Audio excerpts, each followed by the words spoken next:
आज देखने वाले हैं क्लास 10 का चैप्टर 6 का थ्योरम 6.5। ये इस चैप्टर का 5वां थ्योरम है और ये थ्योरम है side angle side similarity criteria of two triangle. ठीक है, हिंदी में इसको हम लोग भुजा कोण भुजा समरूपता की कसौटी भी करते हैं। तो ये थ्योरम कहता है कि if one angle of a triangle is equal to one angle of another triangle, if one angle of a triangle is equal to one angle of another triangle, then the side including these angles are proportional and hence two triangles are similar। ठीक है,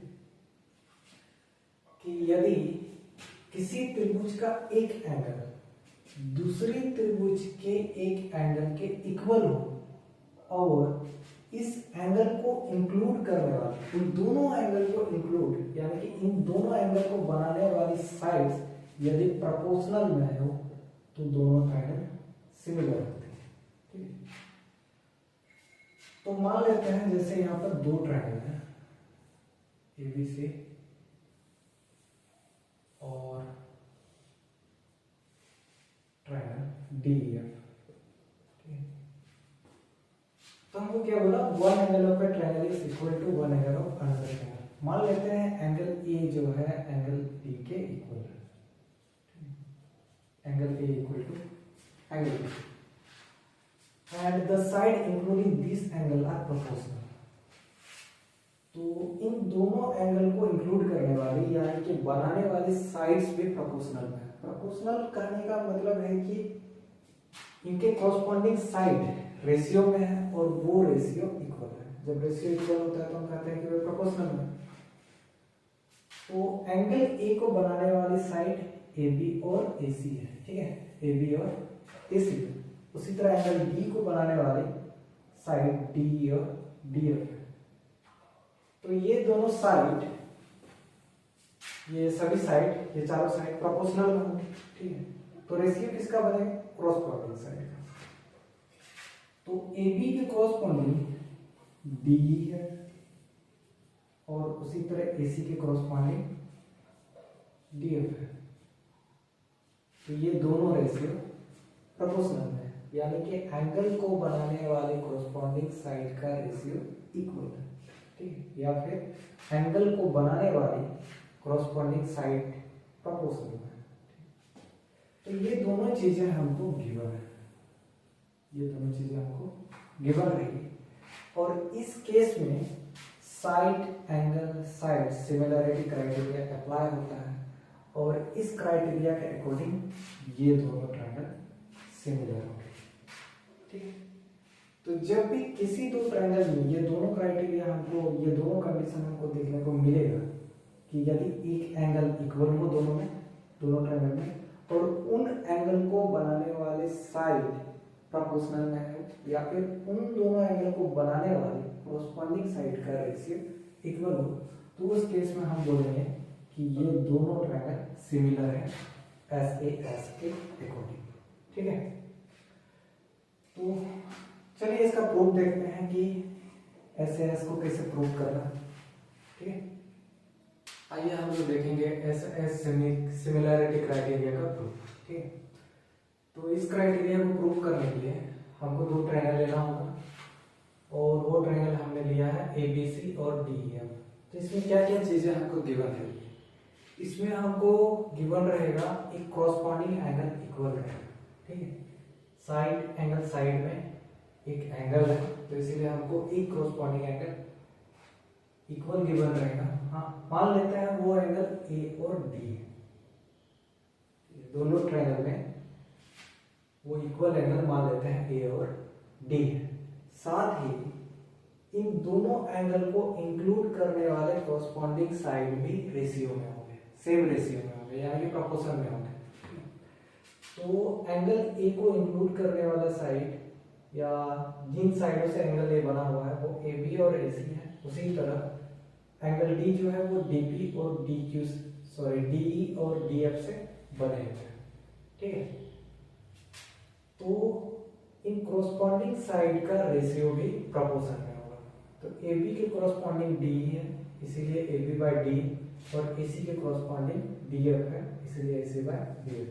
तो ये दोनों ratio हमको proportion में दिए हुए हैं, यानी कि इक्वल गिवन है, और angle A equal to angle T given है। ठीक है, तो इस थ्योरम को प्रूव करने के लिए हमको थोड़ा सा कुछ कंस्ट्रक्शन करना होगा, और कंस्ट्रक्शन ये है कि AB इक्वल टू DP आप इस साइड डी में कट रहेगी, उसी तरह AC equal to DF, AC equal to DQ आप इस साइड DF में कट रहेगी। ठीक है, यानी कि हमने AB equal to DP draw किया और AC equal to DQ draw किया। इसके बाद हम इस पॉइंट P और Q को ज्वाइन कर देंगे। ज्वाइन करने के बाद आप देखिए ट्रायंगल ABC और ट्रायंगल DPQ हमारा कॉन्ग्रुएंट है। कॉन्ग्रुएंट कैसे? AB इक्वल टू DP है, ठीक है, कंस्ट्रक्शन के according, AC equal to DQ है, ये भी कंस्ट्रक्शन के अकॉर्डिंग, और angle A equal to angle D है जो कि हमको गिवन है। तो साइड क्राइटेरिया से ट्रायंगल ABC और ट्रायंगल DPQ कॉन्ग्रुएंट होंगे। ठीक, तो ट्रायंगल ABC हमारा ट्रायंगल DPQ के कॉन्ग्रुएंट है, और जैसे ये दोनों ट्रायंगल कॉन्ग्रुएंट हैं तो इनका कॉरस्पॉन्डिंग एंगल भी इक्वल होगा, यानी कि एंगल B के इक्वल एंगल B होगा और एंगल C के इक्वल एंगल Q होगा। साथ ही आप और एक चीज गौर कीजिए कि BC इक्वल टू PQ है। ठीक है, तो angle B equal to angle P और angle C equal to angle Q, इसको हमने इक्वेशन 1 मान के रखा हुआ है, और BC इक्वल टू PQ इसको हमने इक्वेशन 1A मान के रखा हुआ है। ठीक है, इन दोनों का इस्तेमाल हम आगे करेंगे, इसीलिए इसको इन इक्वेशंस का नेमिंग हमने कर दिया। अब आप देखिए आपको गिवन था AB by D equal to AC by DF। ठीक है, कि AB by D equal to AC by DF given था कि एंगल A और एंगल D को बनाने वाले कॉरस्पॉन्डिंग साइड का रेशियो प्रोपोर्शन है। ये चीज आपको पहले से गिवन था। ठीक है, तो इस इक्वेशन में आप नोटिस कीजिए कि AB इक्वल टू DP है जो कि हमने कंस्ट्रक्शन किया है, और AC इक्वल टू DQ है जो कि हमने कंस्ट्रक्शन किया है। तो इस AB की जगह पे DP और इस AC की जगह पे DQ आप सब्स्टिट्यूट कीजिए, तो इसके बाद आप आएंगे DP by D equal to DQ by DF। ठीक है, इनको आप रेसिप्रोकल ले लीजिए, और रेसिप्रोकल लेने के बाद दोनों साइड 1 सब्ट्रैक्ट कर दीजिए इन दोनों से। ठीक है, तो रेसिप्रोकल इसलिए लेंगे क्योंकि हम यहाँ पर इन इक्वेशन में मैनिपुलेटिंग करके हम dp बाई p लेना चाह रहे हैं। ठीक है, हम dp बाई p लाना चाह रहे हैं, और इधर हम dq बाई qf लाना चाह रहे हैं, ताकि हम इस ट्रायंगल में कन्वर्स ऑफ वेबिलिटी अप्लाई कर सकें। बट d मेरा नीचे में और ये df भी नीचे में, अगर यदि ये डिनोमिनेटर में रहेगा तो वो एलिमिनेट नहीं होगा, चेंज नहीं होगा, इसीलिए डी और डीएफ को पहले न्यूमरेटर में भेजना होगा। यही रीजन है कि हम इसका रेसिप्रोकल लेंगे, और रेसिप्रोकल लेने के बाद जब आप इसमें दोनों साइड 1 सब्ट्रैक्ट कीजिएगा, तो सब्ट्रैक्ट करने के बाद आपको फाइनली मिलेगा PE by DP equal to QF by DQ। ठीक है, ये क्यों आएगा? क्योंकि अब D में DP घटाइएगा, DE में DP सब्ट्रैक्ट कीजिएगा तो PE बचेगा, है ना, PE बचेगा। उसी तरह आप DF में DQ सब्ट्रैक्ट कीजिएगा, PF में DQ सब्ट्रैक्ट कीजिएगा, तो आपके पास QF बचेगा। ठीक है, हमको क्या चाहिए? DP बाई P, लेकिन ये तो उल्टा है, PE बाई DP है, इसीलिए इसको आप दोबारा से पलट दीजिए। ठीक है, दोनों साइड आप रेसिप्रोकल ले लीजिए, तो आपको फाइनली मिल जाएगा DP by P equal to DQ by QF। ठीक, अब ये दोनों है क्या? अब देखिए ये दोनों इस ट्रायंगल DEF में ये साइड D के सेगमेंट का रेशियो है, और राइट साइड इस ट्रायंगल के साइड DF के सेगमेंट का रेशियो है। ठीक, और हम लोग जानते हैं कि यदि कोई लाइन किसी ट्रायंगल के दो साइड को इस तरह से इंटरसेक्ट करे कि उन दोनों साइड के सेगमेंट का रेशियो इक्वल हो, तो वो लाइन उस ट्रायंगल के थर्ड साइड के पैरेलल होती है। ठीक, तो इस ट्रायंगल में PQ लाइन इस ट्रायंगल के दो साइड DE और DF को इस तरह से इंटरसेक्ट कर रही है या डिवाइड कर रही है उन दोनों साइड को, कि उनका सेगमेंट का रेशियो इक्वल हो जा रहा है। तो डी का सेगमेंट डीपी और पी है और इन दोनों का रेशियो ये है DP by P. Similarly DF side का सेगमेंट डीक्यू और क्यूएफ है और इन दोनों का रेशियो डीक्यू बाय क्यूएफ है और ये दोनों रेशियो हमको इक्वल मिले हैं। तो यहाँ पे हम कन्वर्स ऑफ बीपीटी के अकॉर्डिंग हम बोल सकते हैं कि पीक्यू लाइन जो है वो ईएफ के पैरेलल होगी। तो इसीलिए पीक्यू पैरेलल ईएफ होगी। ठीक, अब जैसे ही पीक्यू पैरेलल ईएफ होता है तो पीक्यू पैरेलल ईएफ होती है तो ये लाइन डीपीक्यू जो है ये लाइन डीपीई इन दोनों पेयर ऑफ लाइन के लिए ट्रांसवर्जन लाइन का काम करेगी और ट्रांसवर्जन लाइन होने की वजह से एंगल पी और एंगल ई ये दोनों कॉरस्पॉन्डिंग एंगल होंगे। ठीक, और कॉरस्पॉन्डिंग एंगल होने की वजह से ये दोनों सिमिलर है।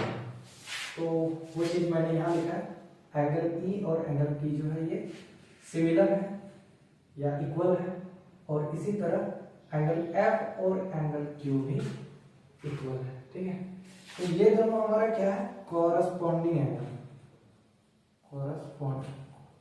Corresponding angle. ठीक है, और इसको मैंने इक्वेशन 2 मान लिया, अब आप देखिए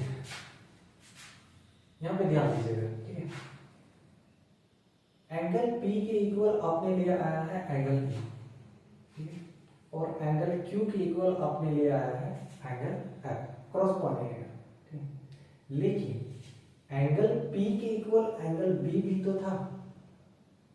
ये कब हुआ, जब ट्रायंगल ABC और ट्रायंगल DPQ को जब हमने कॉन्ग्रुएंट साबित किया था, यहाँ पर ABC कॉन्ग्रुएंट ट्रायंगल DPQ, तो सिटी से एंगल P और एंगल B भी इक्वल हो गए थे और इसी तरह एंगल Q और एंगल C भी इक्वल हो गए थे। ठीक, तो आप इन दोनों इक्वेशन 1 और 2 को आप कंपेयर कीजिए। ठीक, आप इक्वेशन 1 और 2 को कंपेयर कीजिए कि एंगल P जो है वो B के भी इक्वल है और एंगल P E के भी इक्वल है। ठीक, इक्वेशन 1 में एंगल P B के इक्वल है और इक्वेशन 2 में एंगल P E के इक्वल है। तो अगर यदि राइट साइड इक्वल है तो लेफ्ट साइड भी इक्वल होगा, यानी कि B और E भी आपस में इक्वल होंगे। तो इसी वजह से यहाँ पर हम लिखे हैं angle B is equal to angle B। ठीक है, तो एंगल B एंगल P के इक्वल होंगे। सिमिलरली एंगल Q को हम लेके आए हैं एंगल F के इक्वल। इक्वेशन 2 में देखिए ये दोनों कॉरस्पॉन्डिंग एंगल है, तो एंगल Q जो है वो एंगल F के इक्वल है। साथ ही इक्वेशन 1 में आप देखेंगे कि एंगल Q एंगल C के इक्वल है, एंगल Q एंगल C के इक्वल है। तो इन दोनों को अगर आप कंपेयर कीजिएगा तो राइट साइड इक्वल होने की वजह से लेफ्ट साइड भी इक्वल होगा, यानी कि एंगल F जो है वो एंगल C के इक्वल होगी। ठीक, तो वही मैंने यहाँ लिखा हुआ है angle C equal to angle F और इसको मैंने ले लिया है इक्वेशन 3। तो अब आप नोटिस कीजिए, आपका मेनली टारगेट क्या था कि ट्रायंगल ABC को ट्रायंगल DEF के सिमिलर करने के लिए, और अब हम इसको एंगल क्राइटेरिया से सिमिलर बोल सकते हैं, क्योंकि angle A equal to angle B आपके पास गिवन था, एंगल B के इक्वल एंगल E आपने लिया है और angle C equal to angle F ये भी आपने लिया है। तो एंगल सिमिलरिटी क्राइटेरिया से अब हम इन दोनों ट्रायंगल को सिमिलर कर सकते हैं। लेकिन चूंकि ये थ्योरम है और कोई भी दो ट्रायंगल सिमिलर तब होते हैं जब उनके कॉरस्पॉन्डिंग एंगल इक्वल हो और साथ ही उनके कॉरस्पॉन्डिंग साइड भी सेम रेशियो है। तो हमने कॉरस्पॉन्डिंग एंगल को तो इक्वल लिया है और कॉरस्पॉन्डिंग साइड वो तो बचा हुआ, तो ये थ्योरम होने की वजह से उसको भी हम प्रूव करेंगे। ठीक है, तो कॉरस्पॉन्डिंग साइड को कैसे इक्वल प्रूव करेंगे, चलिए उसको देखते हैं। तो कॉरस्पॉन्डिंग साइड के रेशियो को इक्वल लाने के लिए हमें ट्रायंगल DPQ और DEF को लेना होगा। तो इन दोनों को मैंने लिया ट्रायंगल DPQ और ट्रायंगल DEF। ये दोनों ट्रायंगल एंगल क्राइटेरिया से सिमिलर होंगे। ठीक है, क्योंकि एंगल D कॉमन हो जाएगा और angle P equal to angle E है और angle Q equal to angle F है। ठीक है, ये कहाँ है हमारा, ये हमारा है यहाँ पे इक्वेशन 2 से। इक्वेशन 2 में हमारा angle P equal to angle E है और angle Q equal to angle F है और एंगल D दोनों है, मतलब बोथ ट्रायंगल अप्लाई कर रही है। तो एंगल क्राइटेरिया से या डबल एंगल क्राइटेरिया से ट्रायंगल DPQ और ट्रायंगल DEF सिमिलर होते हैं, ठीक। और हम लोग जानते हैं कि यदि दो ट्रायंगल सिमिलर होते हैं तो उनके कॉरस्पॉन्डिंग साइड को हम रेशियो में लिख सकते हैं, ठीक, जो कि प्रोपोर्शनल है। तो ट्रायंगल DPQ और ट्रायंगल DEF के कॉरस्पॉन्डिंग साइड को हमने प्रोपोर्शन में लिखा। तो DP के कॉरस्पॉन्डिंग D है, ठीक है, DP के कॉरस्पॉन्डिंग D है, DQ के कॉरस्पॉन्डिंग DF है, ठीक है, और PQ के कॉरस्पॉन्डिंग EF है, ठीक, PQ के कॉरस्पॉन्डिंग EF है। अब आप देखिए DP जो है वो AB के इक्वल है कंस्ट्रक्शन के अकॉर्डिंग, DQ AC के इक्वल है वो भी कंस्ट्रक्शन के अकॉर्डिंग। और क्या हम PQ के इक्वल BC लिख सकते हैं? हाँ, लिख सकते हैं। ये चीज हमने ऑब्टेन किया है इक्वेशन 1 में, ठीक। जब इन दो ट्रायंगल ABC और ट्रायंगल DPQ को हमने कॉन्ग्रुएंट साबित किया था, तो BC इक्वल टू PQ हम सिंपलिसिटी से लिख सकते हैं। तो यहां से इक्वेशन 1A के अकॉर्डिंग हम इस PQ के जगह पर BC लिख सकते हैं। तो चलिए इन तीनों न्यूमरेटर के वैल्यू हम सब्स्टिट्यूट कर देते हैं या बदल देते हैं, रिप्लेस कर देते हैं। तो DP की जगह पे हमने AB लिखा, DQ की जगह पर AC लिखा और PQ की जगह पर BC लिखा। और बदलने के बाद हमें मिलता है AB/D equal to AC/DF BC/E। तो ये AB/DE AC/DF AB/DE AC/DF BC/EF है क्या? तो आप देखिए AB और D ट्रायंगल ABC और ट्रायंगल DEF के फर्स्ट कॉरस्पॉन्डिंग साइड है। उसी तरह AC और DF ट्रायंगल दोनों ट्रायंगल के सेकंड कॉरस्पॉन्डिंग साइड है, ठीक है, AC/DF सेकंड साइड हो गया। और BC/EF दोनों ट्रायंगल के थर्ड कॉरस्पॉन्डिंग साइड है, जो कि रेशियो है। ये हमारा फर्स्ट साइड, ये हमारा सेकंड साइड और ये हमारा थर्ड साइड। तीनों कॉरस्पॉन्डिंग साइड का रेशियो हमने प्रोपोर्शन में लिया है और इसको हमने इक्वेशन 4 में किया। तो अब देखिए दोनों ट्रायंगल में हमने कॉरस्पॉन्डिंग एंगल को भी इक्वल लेके आए हैं, है ना, जो कि मैंने यहाँ लिखा है। ट्रायंगल ABC और ट्रायंगल DEF में तीनों corresponding angle equal. Angle A के कॉरस्पॉन्डिंग एंगल D ये हमको गिवन था क्वेश्चन में, और angle B equal to angle E और angle C equal to angle F ये हमारा इक्वेशन 3 में है, जो कि हमारा यहाँ है, ठीक। तो तीनों कॉरस्पॉन्डिंग इक्वल हो गए और साथ ही दोनों ट्रायंगल के कॉरस्पॉन्डिंग साइड भी इक्वल है, जो कि हमारा है इक्वेशन 4 में। तो इन दोनों कंडीशन के बेसिस पे हम ये अब बोल सकते हैं कि दोनों ट्रायंगल यानी कि ट्रायंगल ABC और ट्रायंगल DEF सिमिलर है, ठीक। तो इस तरह से ये हमारा side angle side similarity of two side angle side similarity criteria of two triangle ये हमारा थ्योरम प्रूव होता है, ठीक है। काफी लंबा था और इसको आप अच्छे से रिवीजन कर लीजिए। चलिए, थैंक यू।